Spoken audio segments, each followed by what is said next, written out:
ito, unahin natin ito guys, the through. So ito guys, ibig sabihin nito, improvement, no? Improvement ng inyong sitwasyon. The key to success is a change in perspective, okay? When you change your way of life and thinking, it is very likely that your situation will improve as well. So, again guys, pwedeng magbago na magkakaroon ng improvement sa sitwasyon nyo.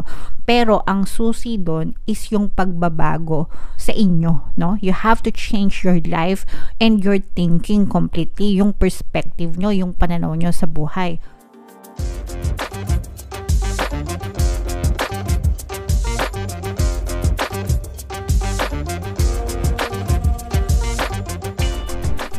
Hello guys, hello Leo. Welcome back to Pinay Pixie Tarot. Ang pamagat ng episode natin for tonight is OOTM, Oracle of the Month para ngayong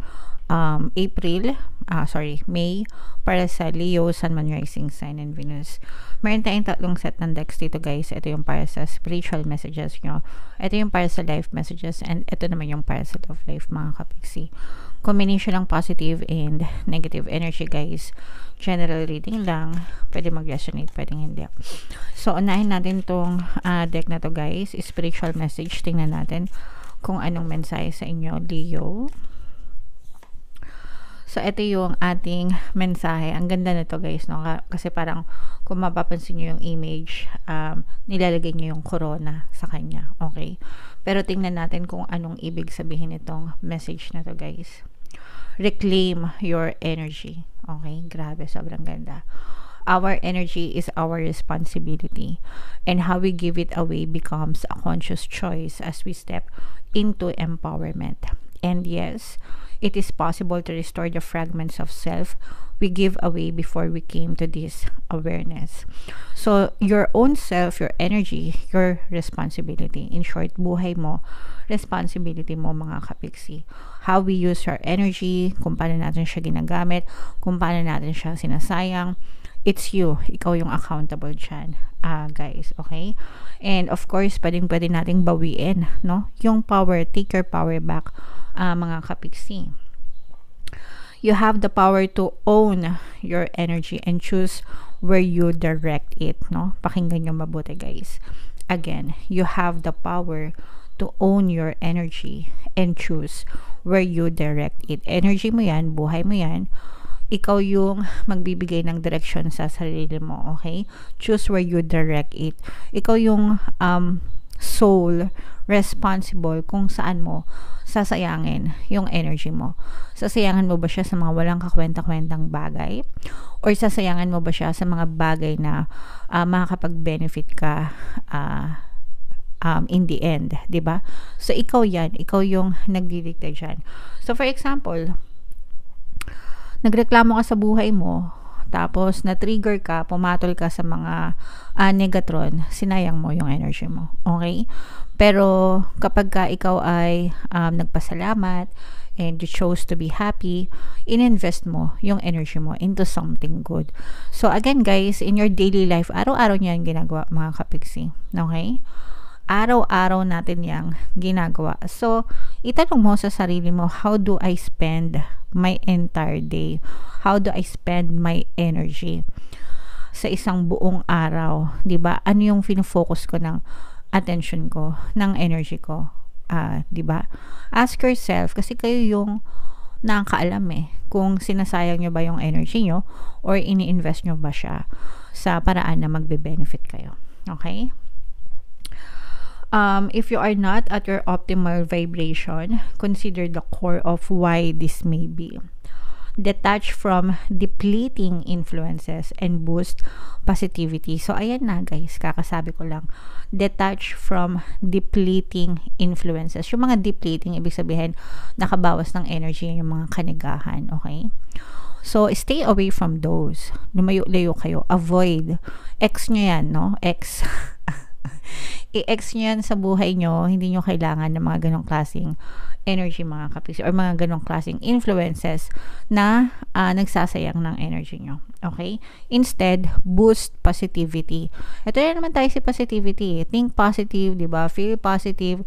Because, dun naman talaga dapat guys Ano pa bang dapat, di ba?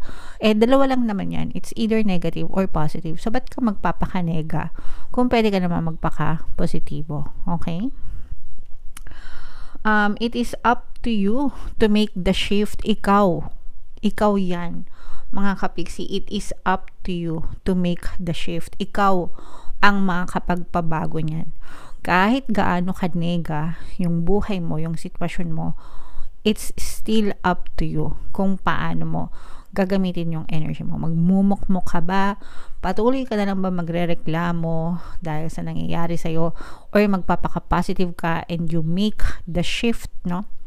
In your vibration para magbago din yung napupush out sa physical reality mo. Okay?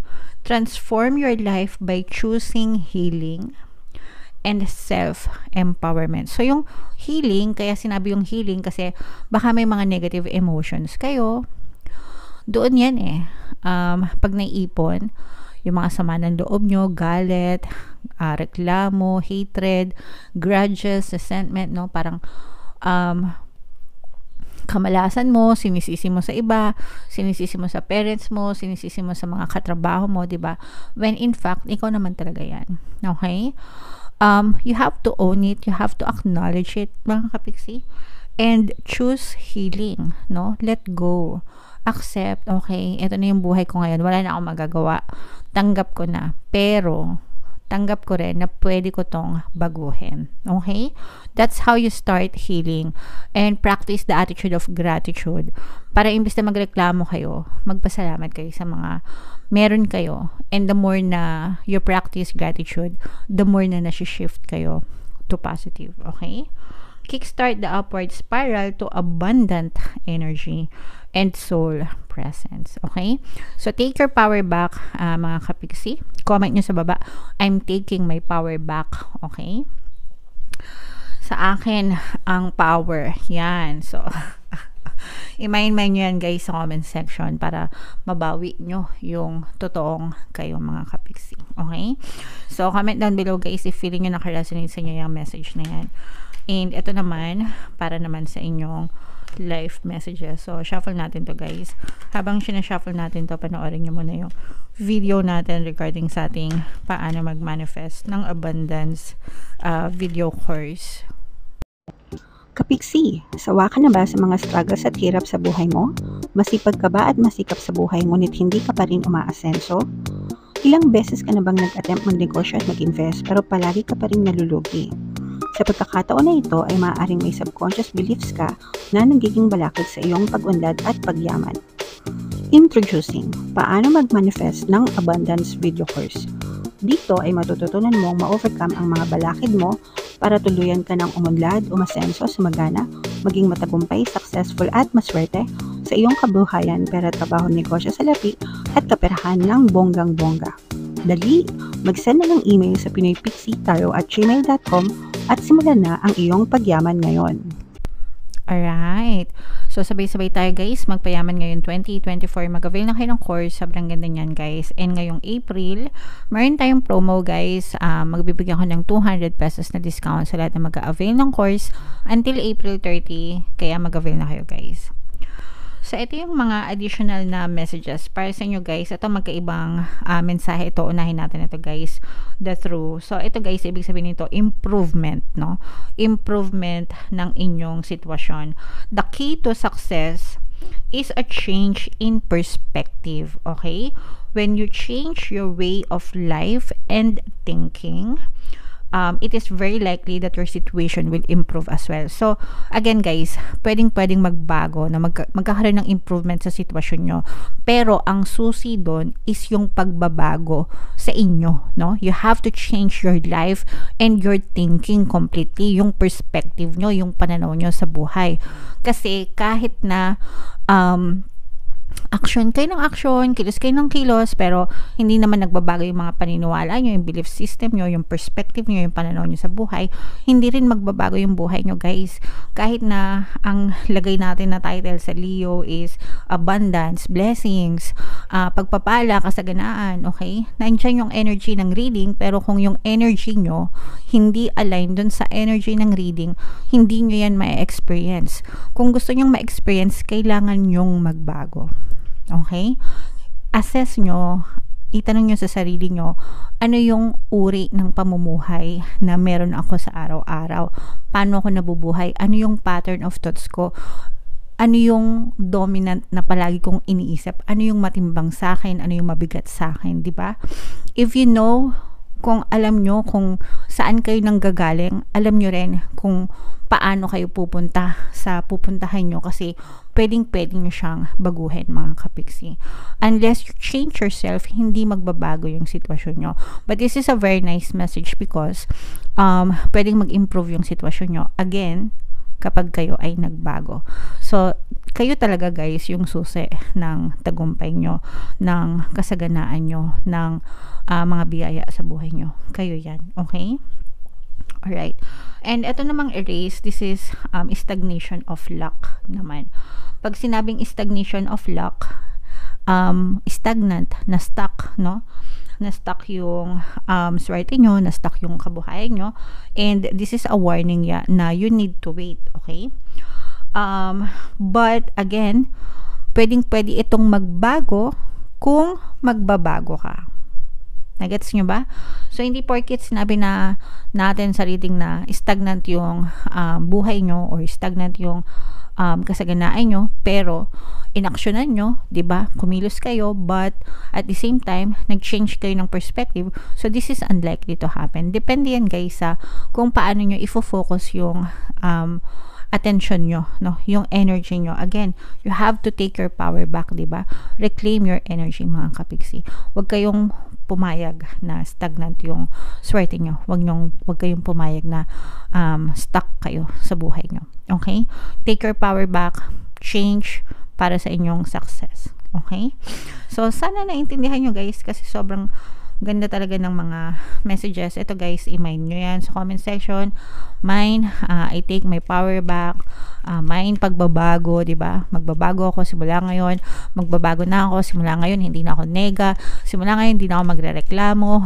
Simula ngayon, think positive na lang ako. Simula ngayon, hindi na ako mag-overthink. Yan. Type nyo yan sa comment section, mga kapiksi, kasi kayo lang talaga yung makakatulong sa sarili nyo. Okay? And then, ito naman guys, sa love life naman, habang sinashuffle ko to, naka-flash sa screen nyo yung ating email coaching, Manifest Your Desires Using the Law of Attraction.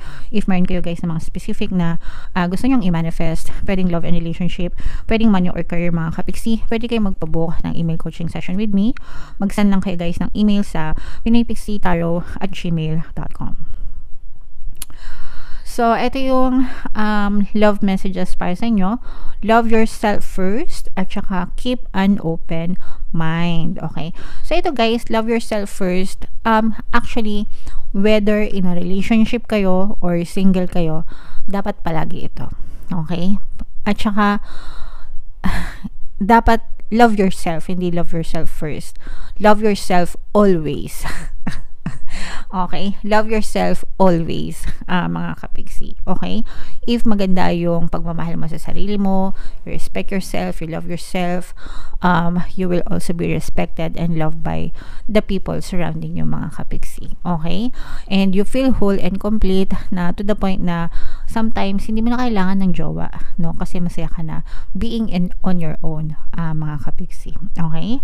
But again, whether in a relationship kayo or hindi, importante that you always love yourself. And you have to keep an open mind guys, no? Yung mga jowa nyo, magkakaiba, iba yung ugali nila versus dun sa ina-expect mo, ganyan. Kumbaga, reality versus expectation ang peg, okay? So, hindi lahat ng tao perfect, di ba? Kagaya mo, hindi ka rin perfect. So, kailangan open-minded ka rin and welcome ka rin, adaptable ka rin sa mga changes or sa kung ano yung meron yung person mo. Kasi ganun din sila sa inyo. Okay? Alright. So, comment down below, Leo, if feeling nyo nakaresonate kayo sa mga messages. And saang message ba kayo nakaresonate? Dito ba sa spiritual? Dito ba sa life? Or dito ba sa love life? Comment down below, mga kapiksi. Ito yung ating mga pampaswerte subliminals. Pakinggan nyo, guys, para umasenso kayo. And ito naman yung ating success stories ng paano mag-manifest ng abundance video course. Click here to subscribe, guys, and click here to join our membership program. Thank you for liking, sharing, and subscribing. And see you again next time. I love you all, guys. Have a nice day. Bye-bye.